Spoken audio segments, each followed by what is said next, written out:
without a doubt, that is the signal that is being given.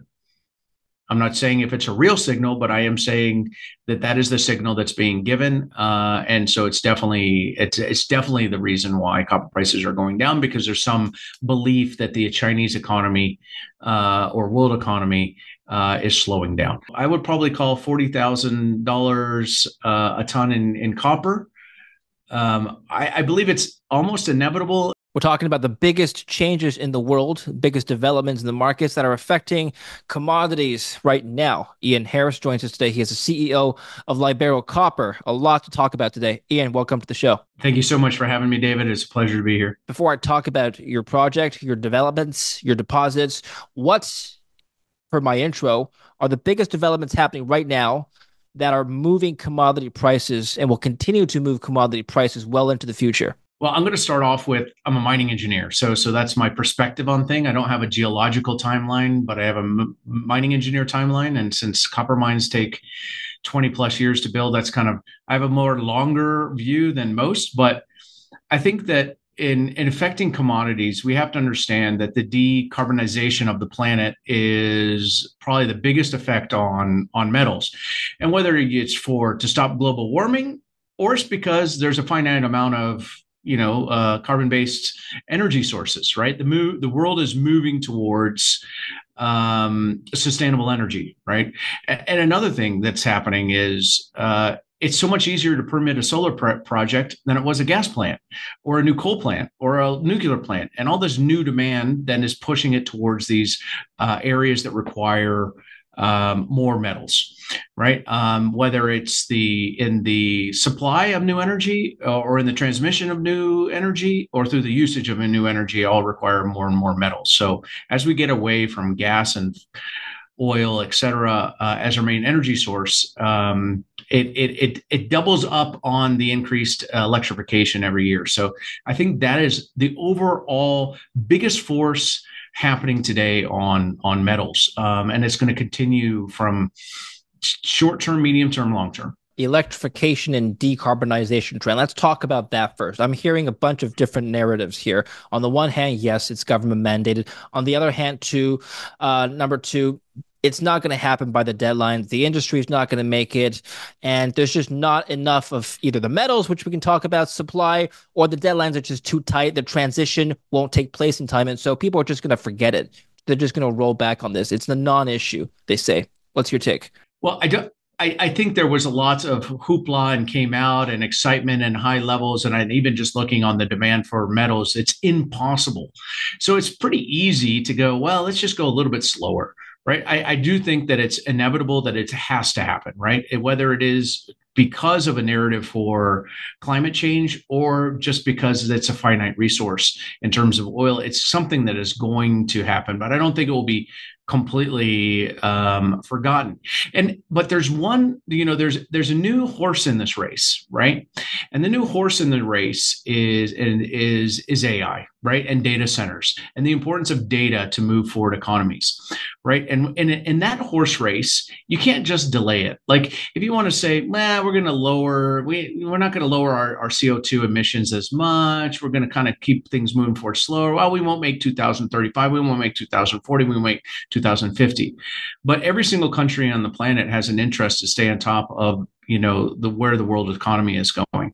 And so in that aspect, right, there's no you have to put the pedal to the metal, right? You have to go as fast as possible, and all those things require massive new amounts of energy, and everybody is coming up. Even China, in the United States and Europe are saying we do not have the infrastructure to support this future electrification. Electrification becomes equal to the future economy.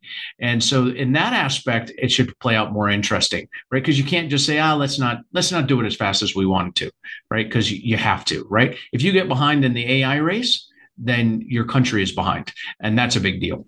Walk us through the thought process here. Yes, AI is taking over many industries. What does that have to do with commodities? Okay, so here the connection is Okay, you look at where stock prices are going are based on chips because AI needs more chips. You need to sell more chips. Okay, but each one of those chips requires an extreme amount of power. If you even look at things like the easiest association is Bitcoin, and I don't remember the number, but 10% of all energy at one time was going towards Bitcoin. I might be exaggerating, but I know it's a big number, and that is because those little chips require energy. Well, I think AI eclipses the amount that's required to be mining for Bitcoin. So you need more energy, right? And because you need more energy as a minimum to transport and distribute that energy, you need more metals, especially copper, right? Copper is completely, it is the metal of energy. And so as you need more energy, you need more metals, right? I think is the easiest way to explain it, right? And then the big ones is how do you quickly generate more energy? Obviously, something like solar, and then solar obviously has a huge requirement in metals. And then the additional energy has to be transported and distributed, and that obviously requires even more metals. So the copper usage comes in the transmission mechanism, the transmission lines from point A to point B. That's where we need the copper in this process. Is that what you're saying? Well, it's actually in the distribution. So those high tension wires are normally aluminum, but before the substation, it's all copper. After the substation, it's all copper. And especially things like solar, they're very distributed, and all the distribution between those solar panels is all copper, right? So that's the reason in terms of copper, there's so much more use, not necessarily in the generation, but it is in the collection. And then later on through the distribution is all copper. The wires in your house are copper. I think I had a neat conversation. Would you ever want aluminum wires in your house? And no, right? Everybody still wants copper in their houses for multiple reasons. It's the most efficient form of transportation of energy. What if in the future, let's say people use solar panels at home, and then the solar panel energy, the energy from the solar panels is generated and then stored locally in a battery. No more need for transmission. But everything from that solar panel to that battery pack, from that battery pack is still more solar, right? So the more decentralized that energy becomes, it actually increases dramatically the usage, especially of copper, because until you get it into a very high tension line, it's got to be copper, right? Otherwise, it generates too much heat and your house burns down, and nobody wants their house to burn down. Yeah, well, yeah, I think we used to use aluminum in wiring, and then that caused problems in homes. And That's right. now, okay, so that leads to my next question. This is from the Government of Canada website. Copper uses, global uses as of 2021, 32% of the top equipment manufacturing, 28% building construction, 16% infrastructure, 12% transportation, 12% industrial. Do you see this breakdown changing? Well, I mean, it's divided by sector, but normally still the underlying largest component is the distribution of energy. If it's construction, it's still because the majority is the wiring within the house. If it's in industrial, on EVs, it's going to go higher because the electric motors are made out of copper. I see there is some use of copper, copper piping, et cetera. I would see that going less because as price goes up, there's alternatives, right? But on the distribution of energy, I think the percentages are going to go up and up and up because it's very hard to replace. Well, let's talk about the price. Why is the price going down right now? So it was at a high at $5 a pound. Now it's close to $4. So big decline since its highs a couple of weeks ago. So I'm going to start off with a line, and it is no one on the planet, except for miners, is interested in a higher copper price. Okay, so if we start with that little piece of information, nobody is interested, right? It all depends on their window of vision, right? So we all know that copper demand is going to go up. There's multiple pathways to get there, but demand is going to be a big important, but it takes 25 years to build a copper mine, and higher price incentivizes the development of new projects. And they're like, imagine being a politician today and going, man, we're going to need more copper, otherwise we're in big trouble. But if copper price goes up, so does inflation. And they're like, well, we got to do something, right? And then they go, but it's going to take 25 years to reap the rewards. And they're like, oh, forget that. right? There's no that big incentive to incentivize until I think we hit a brick wall.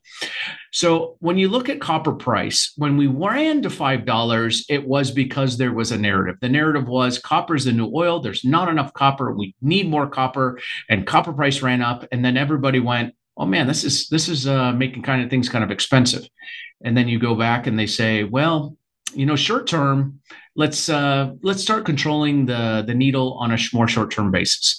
And so it seems that historically, back if you go back in time, the horizon of vision on pricing was a longer period of time, right? But as we get into a higher, quicker, more dynamic environment, it seems that price is more and more focused on short-term items, right? So we see a drop in price because China output is going up, right? And even exports are going up. And that seems to be, especially over the last few weeks, the kind of the knee-jerk reaction in copper price going down. But I find it very interesting because in the same week that you see China exports is exporting doubled the amount of exports of copper in the last month. At the same time, you're seeing that smelters have shortages of concentrate supply, right? And then you look on a high level, right? Even at these super high export levels of China, it's equivalent to 10% of the entire market when China represents 50% of the entire market. So I think that China is trying to suppress the overall copper price. I think China, more than anyone, is incentivized to lower copper price because 50% of all copper is used by China, but they also have a power hold on the raw material supply. And if the future is electric vehicles and solar panels and a decarbonized economy, they are in the pole position. So they have no interest on anybody else developing more copper, right? Because they are already in the pole position seat. So I think that copper price will be more managed over short-term items.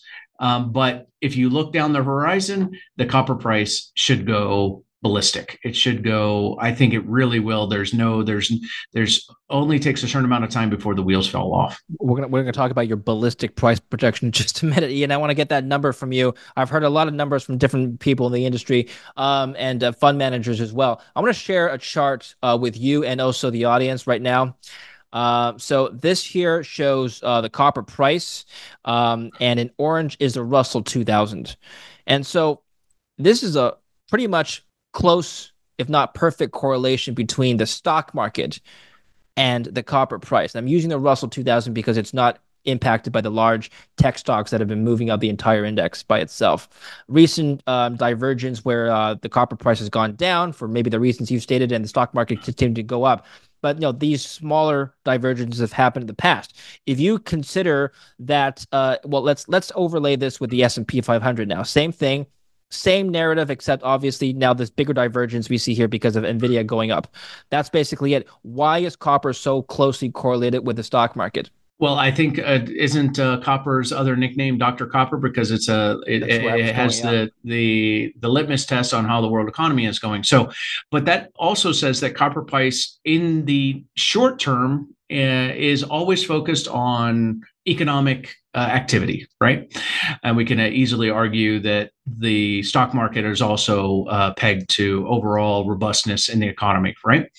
And so I think that is the short-term driver. But I also think it's the same reason why we haven't had enough exploration or development in copper projects, and why it now takes 25 years and there's not enough inventory. And people are saying, even if we developed all the copper projects, we're not going to meet the upcoming demand, right? And so it's a part of the problem. The part of the problem is that it hasn't yet been incentivized to discover and advance new projects. And by the time we get there, it might be too late, right? Because they take so long to get new supply on. And so I look forward to watching to see how that plays out, because I think it's going to break the rules. It's not going to be the same old, same old. Why does it take 25 years to develop a project, Ian? Was it always like this? Well, I think there's a combination of multiple things, but obviously the big one is the time to permit a project takes longer and longer times, but also access to capital. The equity markets have been pretty sour for a long period of time, and so in terms of just getting the capital needed to be able to explore, develop, et cetera, but then it's also much longer timelines than ever before the whole permitting process in order to actually get a project approved, right? So that is why the timelines continue to extend. This is an interesting, I'll come back to money in just a minute. This is an interesting narrative. The fact that Dr. Copper has been used as an indicator, a leading, if not coincident indicator of economic growth.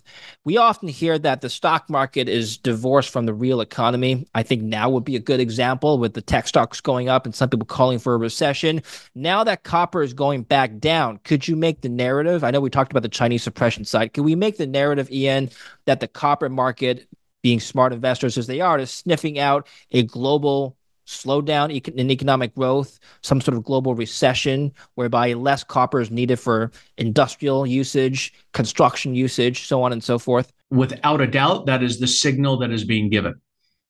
I'm not saying if it's a real signal, but I am saying that that is the signal that's being given, and so it's definitely the reason why copper prices are going down, because there's some belief that the Chinese economy or world economy is slowing down, at least in the near term. Whether if it's a false flag or not is the question.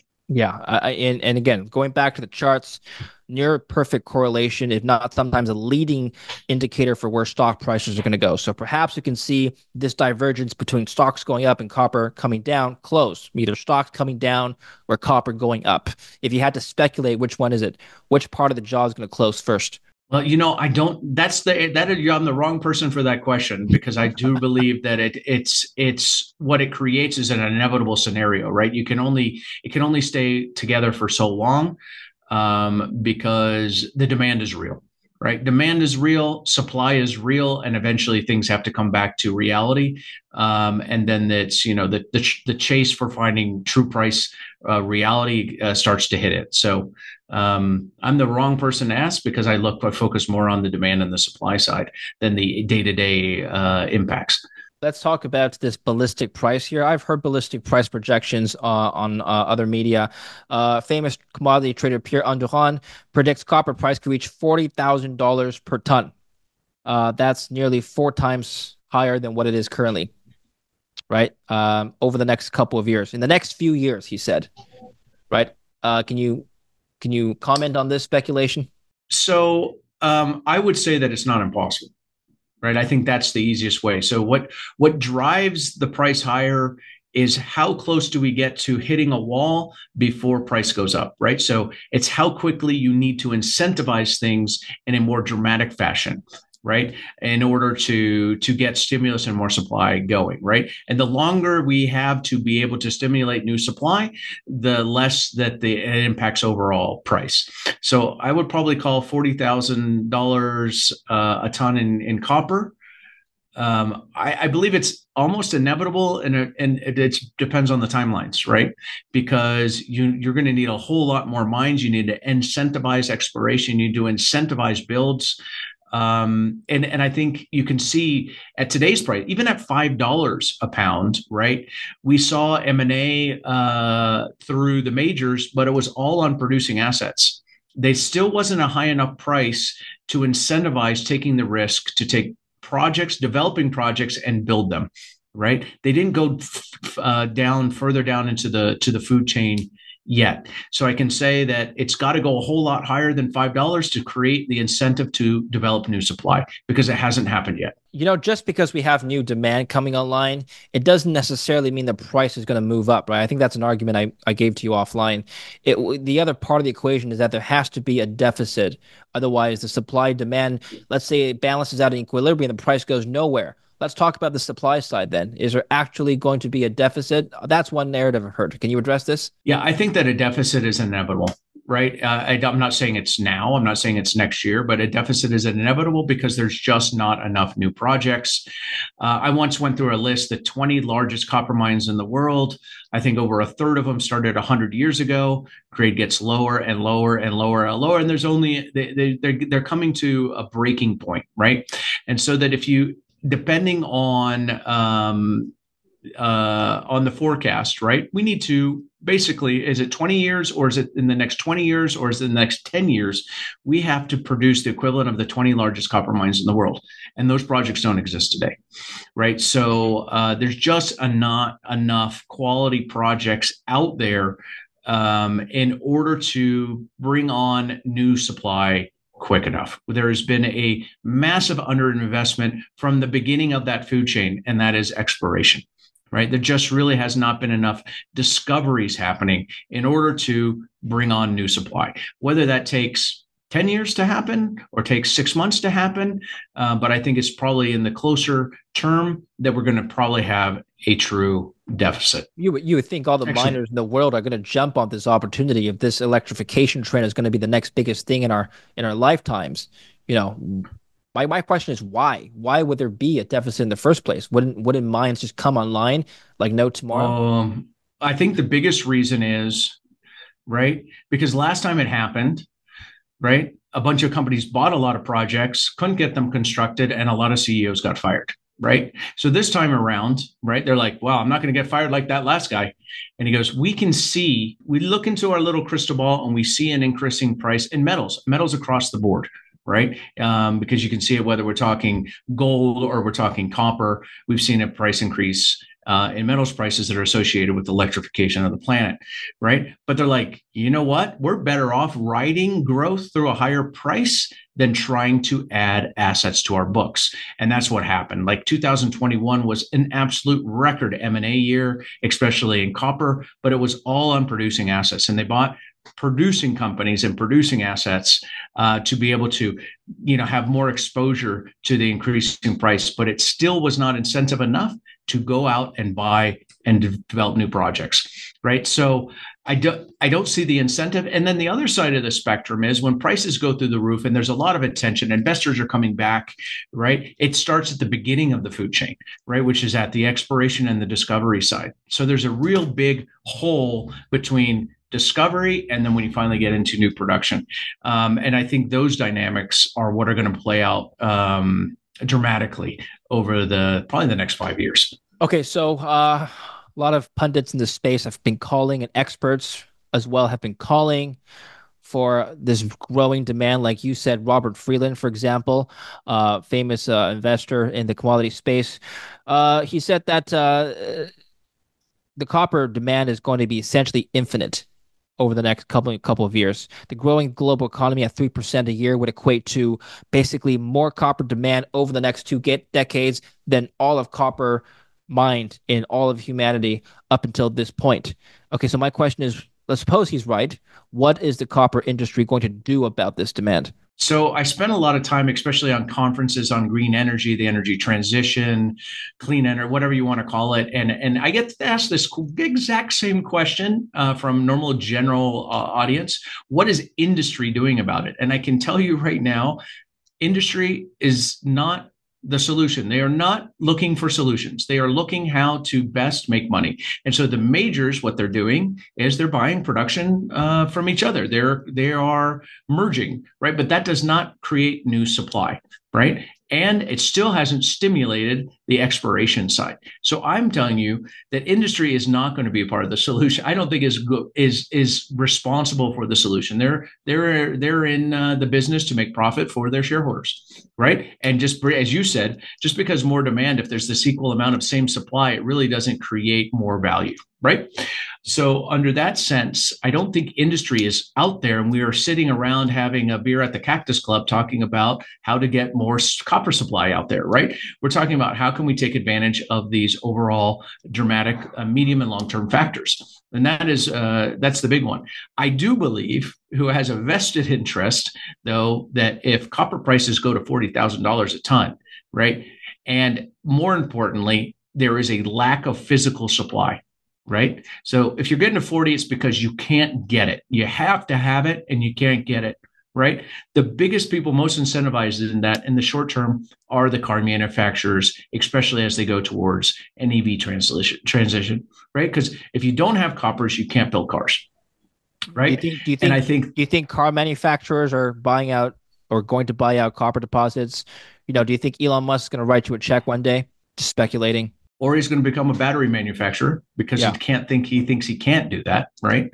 But yes, I think we are already seeing it. And I went through a list one time that all the major car manufacturers put out their investment profiles of what they're going to do. And it was massive amounts of investment. I think it was like $400 billion in investment over the next 10 years or some number like that. And in every single one of the cases, when they put out their profile, it included securing supply chains of raw materials. So yes, I think that we are seeing investment. I've seen the little dribs and drabs. It's some that happened in Argentina where they're buying percentages of developing projects. So to ensure offtake. So yes, I do think that the car industry is incentivized to solve this problem. Is the car industry and perhaps other industries going to start thrifting at a certain price? This happened in 2011 when the gold price hit its then all-time highs. Semiconductor companies, phone companies that use gold in their chips, they started thrifting using less gold substitute products because the gold price went up. Could this happen to copper, you think? Are there substitutes? There will definitely be substitution, right? But it has a limited area of impact. And I think even at $4 and $5, it's already starting to happen, right? The best alternative option B for copper is aluminum, but it has its limitations. And its biggest limitations is A, it's not as efficient, which means it creates a whole lot more heat. Two, you can't bend it. It's very hard to make an aluminum wire, right? Because it doesn't want to bend as easily as copper. But the bigger one, it becomes corrosive, and over time it becomes a hazard, right? So it can't be used in any application where efficiency, heat, or longevity and safety are a key. So there's a limited use, right? The other one would say more recycling. But the truth is at $4 and $5, you're already seeing it, right? You're already seeing where people are saying that streetlights are going out because people are stealing copper, right? So it's already incentivized to maximize recycling. So I think those levers are already starting to be pulled even at a 10,000 per ton if you want to use tonnage, or that $450 per pound copper number. That is already happening. And so there is limitations in the amount of substitution that can occur. Here's my question. What is the government doing about this crisis, if you want to call it that? They're the ones setting the goals of decarbonization and electrification, zero emissions by 2050, depending on the jurisdiction you're in, all electric car fleet by 2035, depending on which country you're in. And then you're telling me the industry is going to have a shortage of copper. Well, aren't the politicians going to be talking to people in the industry, people like yourself, and say, hey, help me make my mandate possible, right? I mean, there is a little bit. Right. So first you had, the anti-inflation law come out with massive amounts of subsidies, but it was more focused on the problem that was I call it the wolf that was closest to the fire, right? They shot the wolf that was closest to the fire. And at that time it was lithium, right? They were worried about being able to keep up with the arms race for batteries, right? Because that was the closest term problem. They're saying we don't have enough lithium supply. So we want to make sure that we're securing supply chains. And then lo and behold, I think it was last year, the United States also named copper as a critical mineral, and it also applies for those same subsidies. So, but I think the takeaway there is their vision is shorter term than our vision that we know it can take so long to develop projects, right? So I think it's going to happen. I think it's going to happen a little bit too late. So I think that it's inevitable, this deficit. And I think the bigger driver, and I'm going to say it again, is AI, right? You look at AI, you got to stay ahead in the AI race. Right. I think you could say United States is ahead, but they have all these data centers coming online. They're like, we can't turn on because there's not enough power in the grid. We need more power and we need it fast. Right. And that's going to say it's going to create a more real problem that can't just say, OK, well, maybe we won't do it in 5 years. We're going to do it in 10 years, because this is a race. If you guys look at Chat GPT 12 months ago and look at it today.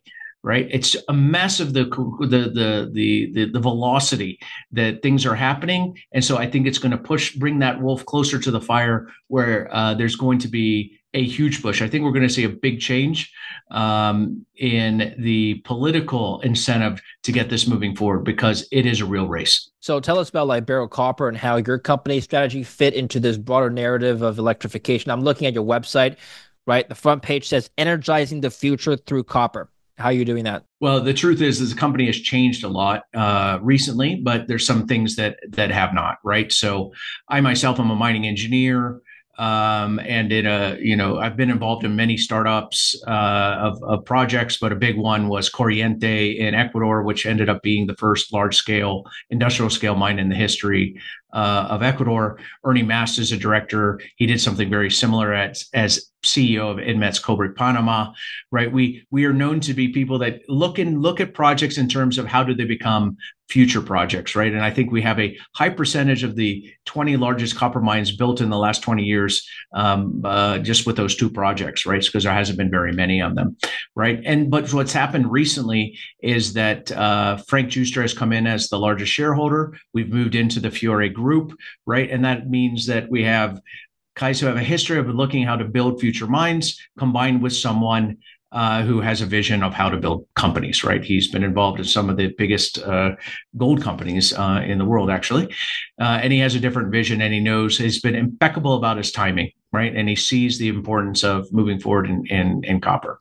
So we are underpinned our value by a very important asset, which is Mocoa in Colombia.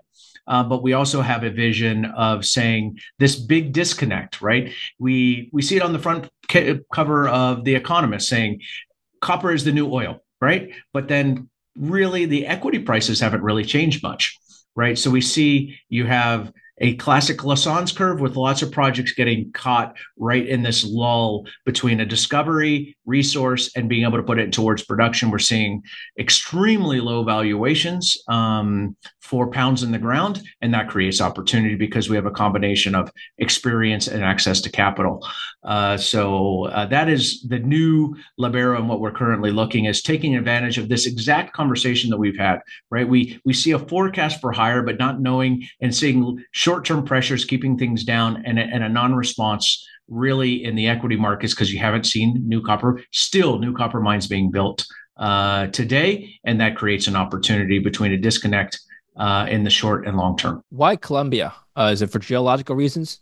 Yeah. So if you look on the trend from Chile to Panama, right, 12 of the 20 largest copper mines in the world lie on that line, right? It's the most prolific area. In the past, Chile was producing 50, 60% of the world's copper. Today, it's Chile and Peru are, I think, 45% of the world's copper, but that copper belt continues up north. So I guess you could say Chile has a robust industry, but it's not finding the same level of discoveries in the past. Peru's moving up. You see Ecuador, which has now the Mirador project, but also has multiple projects in development. So it's one of the most prolific endowments in the world for copper, and obviously continues on into Colombia. So Colombia obviously is a space that should see a strong growth in where the new deposits are going to be found. Because if Robert Friedland is correct and we need to double the amount of copper produced in the world, well, it's going to be coming from the new opening areas. And obviously Colombia,